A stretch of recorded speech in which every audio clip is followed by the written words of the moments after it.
This is your host, the Doctor, Leighton Sheldon. Welcome to episode 9 of Trading Card Therapy. Today, we're going to chop it up about eBay comps, how to use them, and how to properly buy and sell cards using that type of data. Thanks for joining us. So, I'm seeing a lot of content out there about eBay comps. I have some funny jokes, I'm sure many of you do, about comps. If you've been at a convention, hey, how much are you selling that for? Well, the last comp was 983, and the comp before that was 1350, and in between I saw another comp, but I don't know if it was the right comp, and so a lot of usage of the word comp. However, we want to talk about what it actually means. So when you're talking about what a card is actually worth, and you're going to utilize eBay to try to figure out what that value is, eBay's great because the data that you're going to get is free. Okay. And if you go to psacard.com, they have a free auction database as well.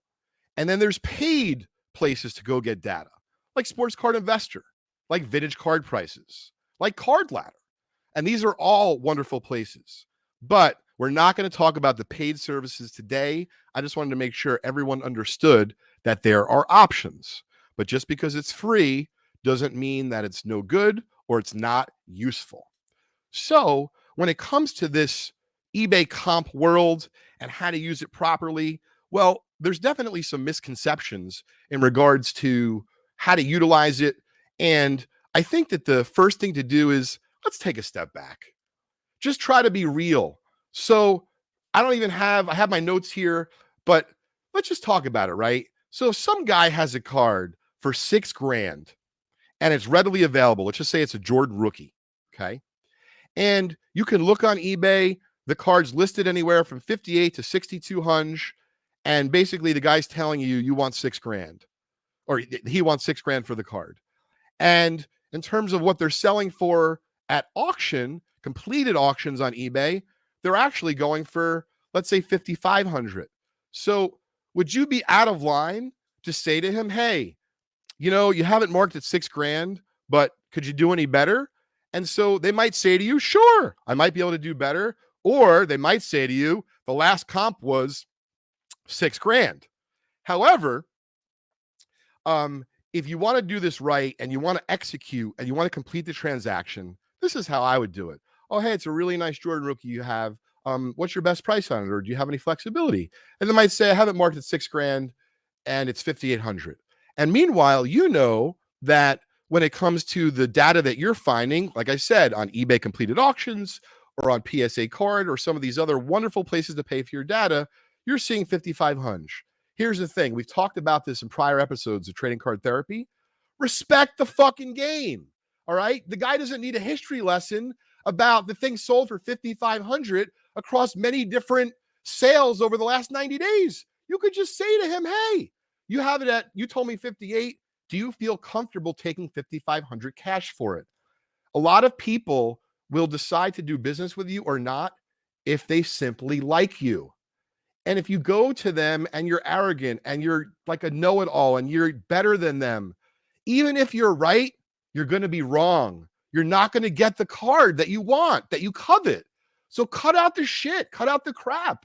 Meaning, if you think that the argument is important for you to get the card for the price that you want, well, then by all means, jump into the deep end of the fucking pool, right? But at the end of the day, comps are changing all the time. So comps aren't the end all be all. It's also the market trends and what's available. And who's better to tell you than the doctor? Because I'm living, breathing, and eating that shit on the front line 7 days a week for my companies Just Collect and Vintage Breaks. All right. So buying on eBay is not the only place. You can buy at card shows. You can buy on Facebook. You can buy at auction houses like Heritage, REA, and Golden. And by the way, I accidentally texted JP Cohen from Memory Lane today, so I don't want to leave out Memory Lane. There's a lot of amazing auction houses out there. Full transparency, my buddy Ryan Friedman owns Auction Report. Check out the dozens of them over there. Do yourself a solid. You'll see amazing stuff for sale. But getting back to center and talking about comps, People are buying and selling cards because they enjoy it. Some of them also want to make money. Some of them also want to invest. And some of them have some other reasons to be named later that we don't actually know. But my point is, the more pleasurable you make the experience for both sides, the more likely that you're going to win and that they're going to win, they being whoever that you're going to be dealing with. Oh, and you know what's great about if you end up going to a card show or you try to make a deal on eBay and you don't get the card of your dreams or you don't get the card that you want for that price that you're trying to get it for? Well, then guess what? That data is going to end up, great.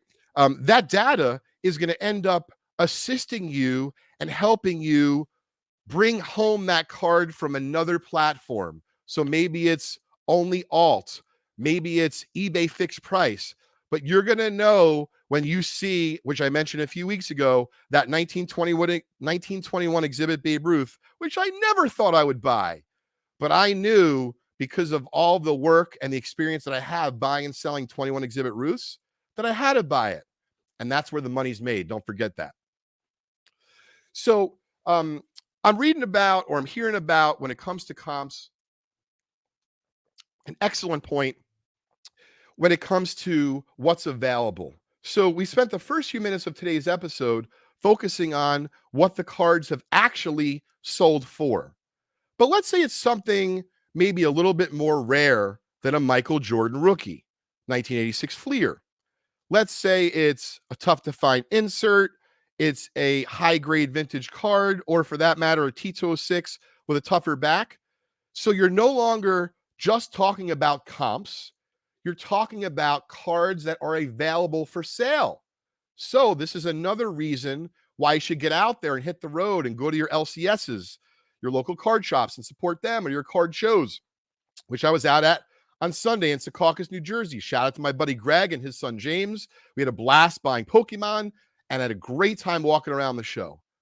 So with so many places to acquire your cards, don't make enemies. You don't need to walk around as a history teacher explaining to people that the comp over here was this. By the way, everyone knows what you're doing. If you're being manipulative and you don't mention a comp from another place, chances are the person who owns the card knows exactly what they fucking have. So respect the game. Just say to them, I'm either looking for if you have any flexibility. That's a great line that I love to use. Or, and you want to be more direct, what's your bottom line? But I hate that. I'd rather just say to them, do you have any flexibility? Or can I check out the card? And you look at it in person and you give it back to them and they say to you, hey, would you like it? Well, I like it, but I'm looking for something with a little bit better of an eye appeal. And if you're talking about vintage in particular. And then let them say to you, well, you know what? You're right. That is an slightly off-centered version of that in an 8.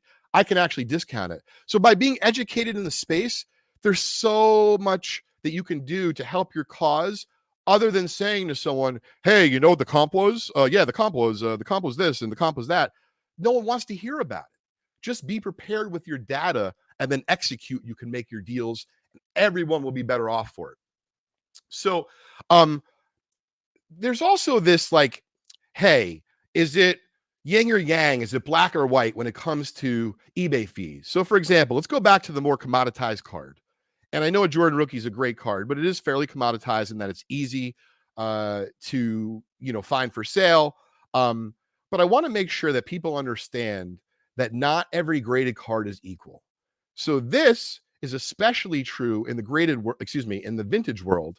But as I've been diving more into the modern world, and you can see some of my acquisitions on my Instagram page, Leighton_Sheldon, to see my 2018 black optic fast break 1-of-1 Giannis that I purchased at the Philly show. So when it comes to, for example, I'm shopping for a Tom Brady Bowman Chrome rookie. Well, guess what? I've seen some PSA 9s right now, and not all the centering is the same. So I don't judge you if you want to treat all the PSA 9 Bowman Chrome Tom Brady rookies the same, but don't judge me if I want to try to buy the best centered version of a Tom Brady Bowman Chrome rookie in a 9 for myself, for either as investment, collectability, short-term flip, whatever the case is. I don't judge. but I respect the game and I'm very educated in the space. So eye appeal is crucial when it comes to understanding comps and value. So when is it a little bit less important? I would say if you have a $150 modern Prism basketball PSA 10 rookie, frankly, if an RJ Barrett is slightly better centered on one versus the other, I don't give a shit. But I don't judge if you care because I know I'm insane. I sent my buddy double E Eddie last night at midnight because I was working, trying to catch up with stuff. I had 3 1956 Topps cards come in. You want to talk about comp? I have no idea what the comp is. I didn't try to explain that to Eddie. He is trying to upgrade his 56 top set. So you know what we did? I shared with him the images of 3 cards. He said to me late, do you think the 2 SGCs will cross over to PSA? That's going to be a whole other trading card therapy future episode. But my point is, beauty is in the eye of the beholder. I explained to him that Willie Mays 4.5, very well centered, but the corners were sharper on the Ted Williams and the Clemente second year's SGC 4.5.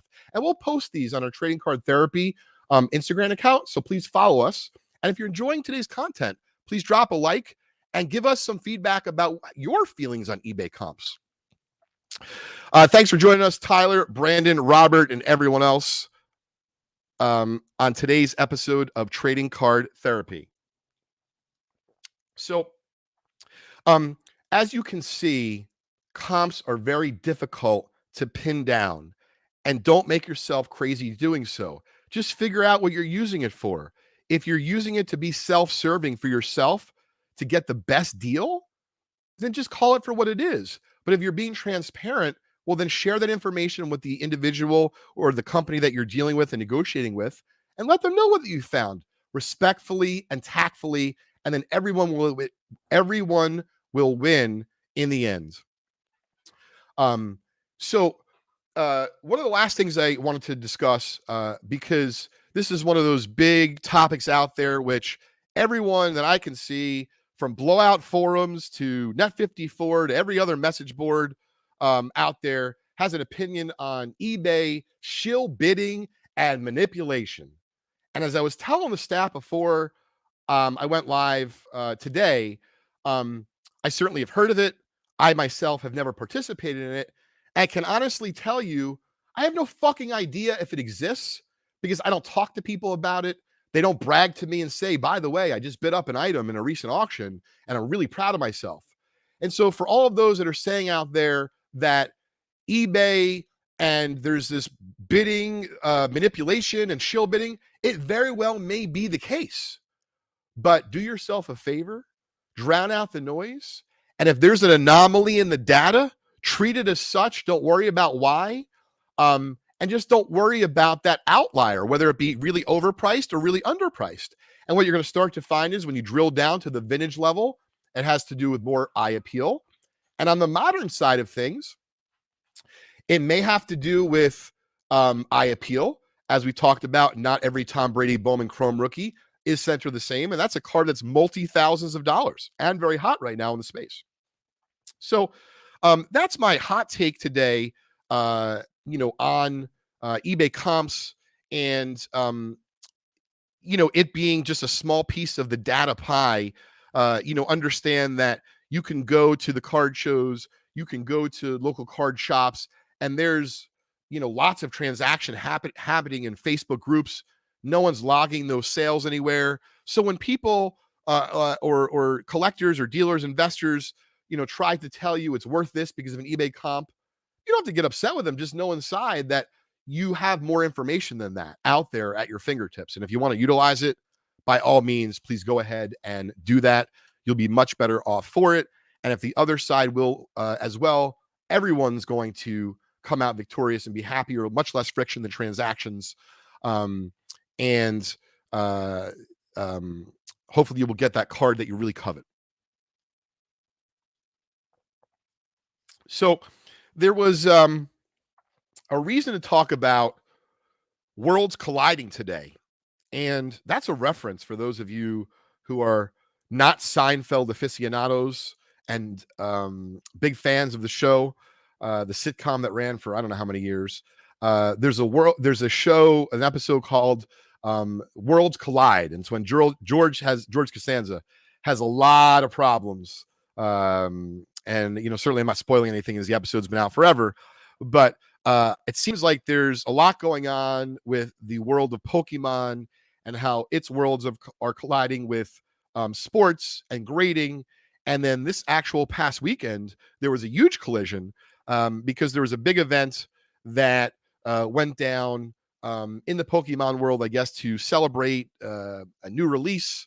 And I forgot the content creator's name, but this particular individual is I believe, someone who's passionate and a lover of. You're killing independent George. And so, there's lots of fun stuff going on in the Pokemon space. And I believe one of the, well-known and liked content creators was offering a really fun break called Unlisted Leaf. He has a couple million subs on, I guess, probably Instagram. That's his platform. YouTube, excuse me. And just offered a break this past weekend, which, from the macro view seemed really cool. You were going to get some packs of the new stuff. He was going to offer a signed card from him, which, hey, to me, does that do anything? No, I have no idea who the guy was until about a day ago. However, it's kind of like meeting your favorite ball player, like Donnie Baseball, or, whoever it was for you growing up. It's a big thrill. And my son Crosby is 6 years old, and he certainly is very well aware of who Ryan's World is. And if he saw Ryan on the street, I would imagine he'd like to meet him. And so, when you do those kinds of things, you have a certain allegiance to your audience, not financially, I mean, just in terms of, if you have a passion for that particular space, and in that space, he's very passionate about Pokemon cards. There was a break that was supposed to go down in regards to these new packs being opened. And as part of that experience, he was going to initially maybe open them for the audience, but then it was a lot of packs. And then it was, hey, I'm going to be there to comment and celebrate with you guys and gals about pulling all these big, great breaks. And then, PSA was going to grade a lot of cards. And then there was fine print that said they were only a grade 20, and there's a lot of duplication. And so a lot of confusion. And then I guess one of the toppers was, hey, he was going to sign a card for you. But when everyone thought it was going to be like this intimate thing, it felt very much of a, Willy Wonka, style, scene from that movie of just like a lot of things happening at once, but you're not exactly sure. And, realize that there's, and this is something I didn't know until recently, but there may be a lot of kids like Crosby that are from either, I guess, 6 to, let's just call it 15 years old, that are really into the Pokemon space, that their parents or their loved ones that are older were kind enough to let them to buy into a break like that. And so someone shared with me that content and said, wow, did you hear about this crazy thing going on with the Unlisted Leaf guy? And when I learned about it, first, for anyone who's out there who's disappointed, young or old, that sucks. I'm sorry that you'd be disappointed with a break of that magnitude and you thought you were going to just have a little piece of history, because we all know what it's like when you think you're going to be going to a ball game, right? And then last minute it rains out, or your mom or dad isn't feeling well and cousin Jimmy lives too far away to take you and you don't get to go, except this was virtual. And so, to hear about, just listen, no reason to go into specifics, but how it could have maybe been pulled off better and look better to the real Pokemoners who give a shit and might be here in another 25 years. My thoughts go out to those folks. And so, hopefully Unlisted Leaf will be able to remedy the situation and make, I think it's thousands, if not tens of thousands of fans happy, about the mismanagement, if you will, of how the event went down. I would say myself, if I'm ever in a position, and I've joked about this for a number of years as a kid and as a young adult, and I guess I'm getting older now, that if I'm ever in a position to sign my name as an autograph for anything, meaning for money, for the ability to connect with my audience, whether it be for vintage breaks, just collect, trading card therapy, many other things that I do in the hobby space, I would be honored to sign stuff and to give it away. And so to have it be in, I guess more of like it felt like a no frills, not as much TLC was there that could have been there. I could really see why, if Crosby and others like him were pumped for the break, how well that might have pumped the brakes on their, I guess, happiness that came out of the event. But listen, you still got some cards. Hopefully everyone's going to get that autograph card, that they really coveted.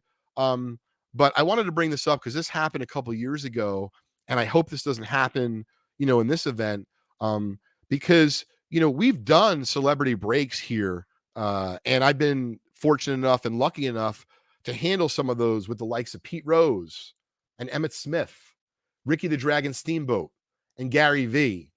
And so I could only imagine that if I told those folks that I was going to open packs with them, and then, for example, I don't know, I sent my neighbor, or I sent a buddy of mine.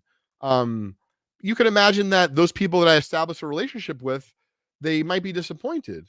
Well, now imagine that there's hundreds, if not thousands, if not tens of thousands of fans, and that they're kids, or a lot of them are kids. So I could see how that could be upsetting. And so in this case, it wasn't really a kid, but my amazing wife Julie bought me, I think it was a birthday present, and Steiner Sports, which I don't know is any longer around, or certainly not in the same capacity, but they had a Don Mattingly experience that they were selling. Let's just say you got to shake his hand, throw a baseball, eat a hot dog with him, right? And then slap him five, and he'll sign a baseball for you, kind of thing. And let's just say it was $400. So first time it gets canceled, second time it gets canceled, third time I'm like getting depressed, fourth time I'm now yelling at my wife, fifth time my wife, who by the way is an attorney, is now yelling at Steiner, sixth time I'm like, honey, this is just not happening. You tried really hard. I love you. Just get the money back. We'll buy something else. We'll save it, whatever. No biggie. So she goes to get her money back. Okay. And Steiner says, well, ma'am, that event, we're now making it up, a Paul O'Neill signed plaque in place of the Don Mattingly experience. And so my wife says, oh, that's okay. I don't want the Paul O'Neill item. I want the Don Mattingly experience. And so they say to her, well, ma'am, I know that you bought that, but we don't have that. She says, no problem. I just want you to refund it. And they say, listen, we can't do that. You didn't read the fine print. And she said, you see the fine print in this thing? It's 8 pages long. I got to read the fine print.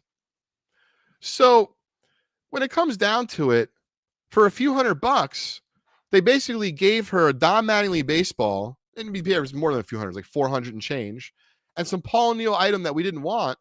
We ended up giving the Paul O'Neill item away. We never bought anything from Steiner again. So this is the point.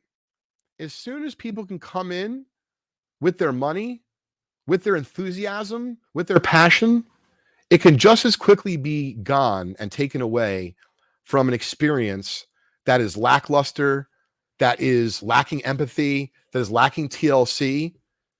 People are just that. We're all human. We do want a deal, but we want value, and we want to feel like we matter.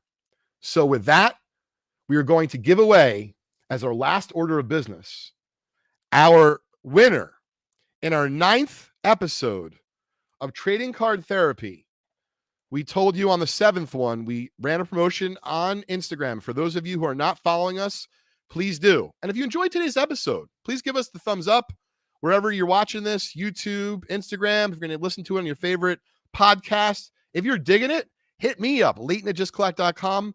Love to talk about what is up your hobby alley on a future episode. So today's winner is eBay user CBlaze004. And we are giving you a free spot in our Vintage Breaks 1951 Bowman Mickey Mantle PSA 2. You will have a chance to get that in our set break, which is available right now at vintagebreaks.com. Your spot, which is usually $175, is free, courtesy of Vintage Breaks, Just Collect, and Otia Sports. CBlaze004, we will contact you. that is it for today's episode. I'm your host, the Doctor, Leighton Sheldon, episode 9. Thanks for tuning in.